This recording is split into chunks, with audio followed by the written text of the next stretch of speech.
Trisha? Yeah. Hey, is this Twana? Twana. Oh, okay. So your message on Friday, I was calling you back. Did Rosemary tell you we have court again? Yeah, on Friday or something. I don't know exactly what day it is, but they didn't make a decision last week, so we're going back. Okay.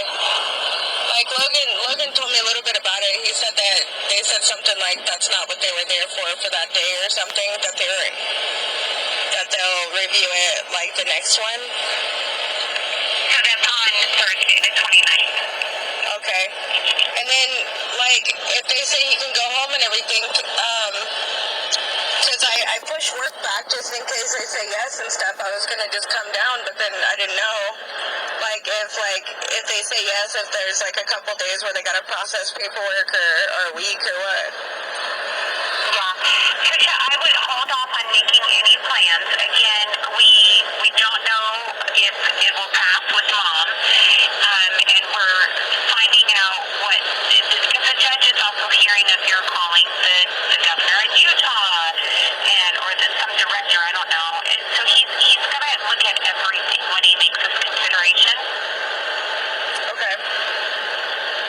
And what was the concern with that? The concern is that maybe I don't know. Just he's getting the full picture of what's happening as well. Well, making the complaint on Provo, calling, I don't know. Rosemary got a call from somebody, code of silence, I don't know. And that person was pretty harassing to Rosemary.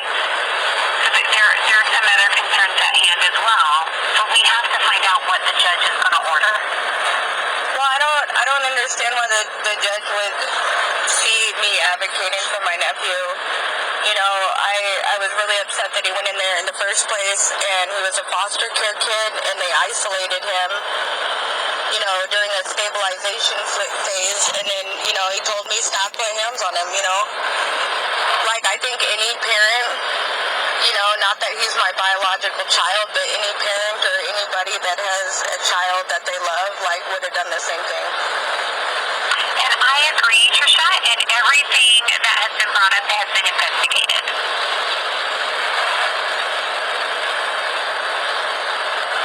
That's not true. By the way. Okay, so then why can't he come home? It's up to the judge. It's not up to us. We're going to find out what the judge says. He didn't address it on the 22nd, so we'll be going back on the 29th. Okay. Yeah.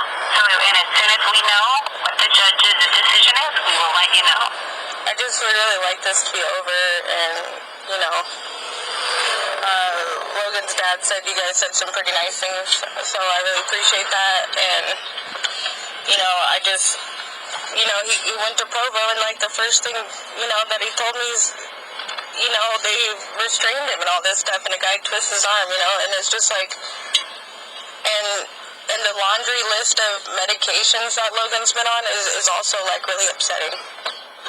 And any medications he's been prescribed as recommended by a psychiatrist have been approved by Mom. We haven't been approving those. So I think, and there are some that Mom has denied. It doesn't sound like there are a lot. I think he was on one or two. So there isn't a laundry list. He was on, there was like four. Anything that has been approved by Mom. I just don't know how, like, they say Mom's unstable mentally, and then she's mentally capable to say it's healthy for my nephew to be on antipsychotics when my nephew's never had any type of antipsychotic issues. That doesn't make any sense to me. And then them saying that she was talking about people in her brain and, like, something about people controlling her, and they're controlling her son too through a video game, but she's coherent to say, yeah, sure, put him on some more schizophrenic medication. So, Trisha, the thing is your sister has access to all the information, and we can't give you all the information at this point because you're not party to the case and you're not currently a foster parent. Please understand that.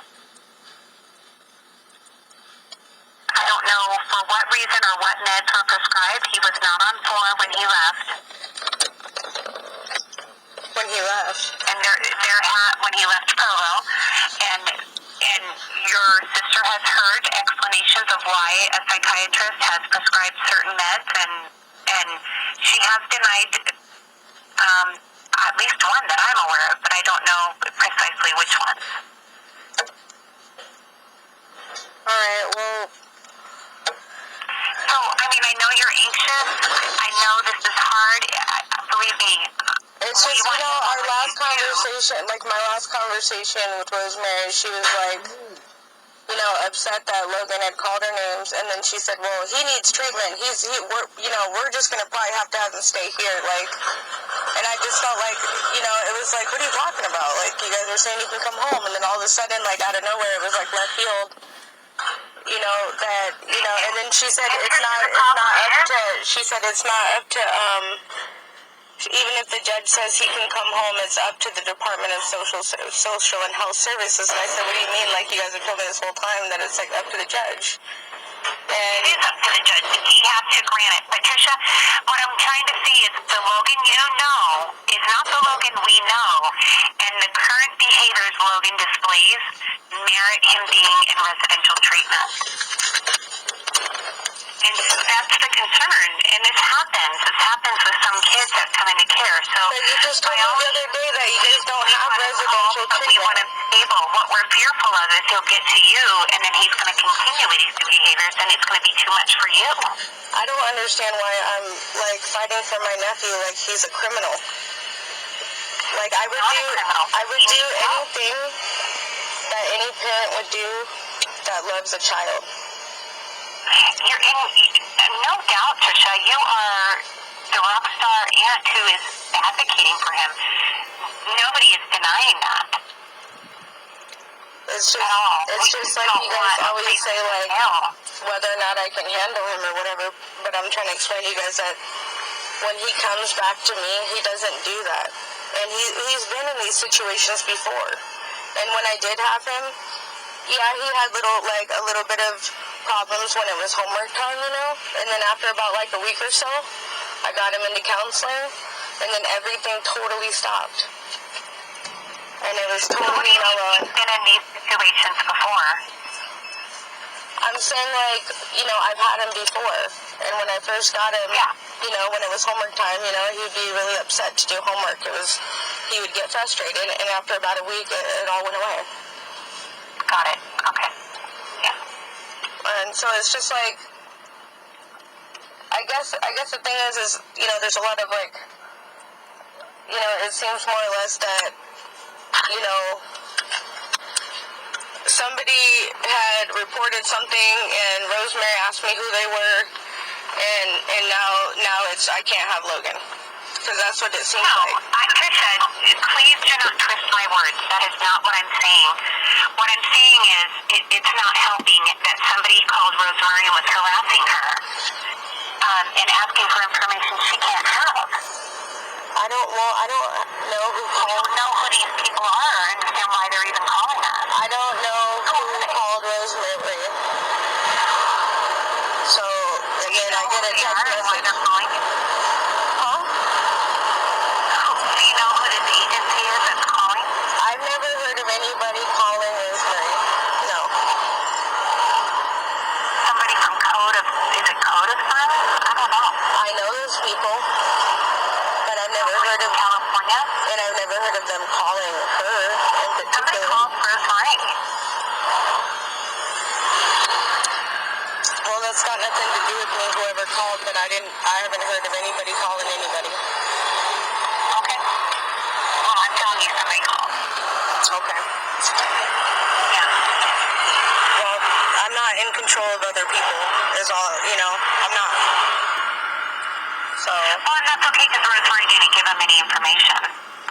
And then they were threatening to put a complaint in on her, which, they can do whatever they want. But it was just really weird. Well, I've reached out, I've been very transparent with you guys. You guys know that I told you, I wrote in an email that I knew guy Stevens from Alliance Against Restraint and Seclusion. Like, I know him personally. Just from the past, before all this, like, I've been open about that. You know, you guys knew that I contacted the governor way in the very beginning because I didn't feel like it was right that Logan was isolated the way he was after all the trauma he's been through. So, like, you know, somebody calls Rosemary and then, you know, it's like a thing, you know, and it's like, I've been pretty honest with you about, you know, my advocation for Logan. And I don't know about you, but I think, like, we're all just ready for Logan to come home and for all of this to be over, so you don't have to hear my voice anymore. I'm just saying. Sure. Like, I'm just, like, I'm sick of having to worry about my nephew on a very regular basis and then repetitively hearing things that are upsetting. You know, and maybe they're not upsetting to you guys, and if you guys are used to the processes and stuff, but for me, it's very upsetting because it's like I just feel like my nephew has had no type of, like, empathy whatsoever towards the situation. And in the one school that we, like, said, like, please don't make him go there, he doesn't need to go there with my entire family, is the one school he went to. You know, and it's just like, why? Like, it doesn't make any sense. And now it's to the point where the judge is, like, upset that I talked to the governor, and now you're saying, like, oh, hold off, like, don't come up here, like. Trisha, I didn't say the judge is upset about you talking to the governor. I'm saying all of this information is being given to the judge, and the judge didn't make a decision on the 22nd, so it's going to be picked up on the 29th with all the information. Okay. And that's information about his current behavior. He already has that affidavit of what I told you was written. Yeah, and I it does have very positive information about you. It does state that you are advocating for him. There's no doubt. And I don't know what else. I was not in the hearing myself. Rosemary was. I know Rosemary is concerned about his need for treatment and that he may not be ready. It's going to be up to the judge and what the judge wants to do. And if that means we can send him home as soon as that court order happens, if it happens, or if we have to wait a month or two, is what we're going to have to find out. Trisha, my desire is for him to be with you, but I'm not the only person in this process. There's the judge, there's the attorneys, there's the parents. From what I heard from Rosemary at the court, nothing, I don't know what the court hearing was even set up, but they didn't make any decisions, so there's another hearing on the 29th. Okay. Okay. Alright, well, thank you. Yeah, I'm so sorry, Trisha. I hear you when you say I'm frustrated and you just want to home. I get that. We just want to make sure it's going to be as successful as possible. It is going to be successful. I told you guys I have counselors lined up, everything. Like, I have them all ready to go. Yeah. So. Alright. So I will actually be out as of Thursday, and I'll be out for a week after. I'll be out Thursday, Friday, and then all next week. So you'll need to make contact with Rosemary because I won't have access to my emails or my phone call. Okay. Sound good? Yep. Thank you, Trisha. We'll find out what happens this Friday, okay? Or Thursday. 29th is a Thursday. Yeah. Okay. Alright.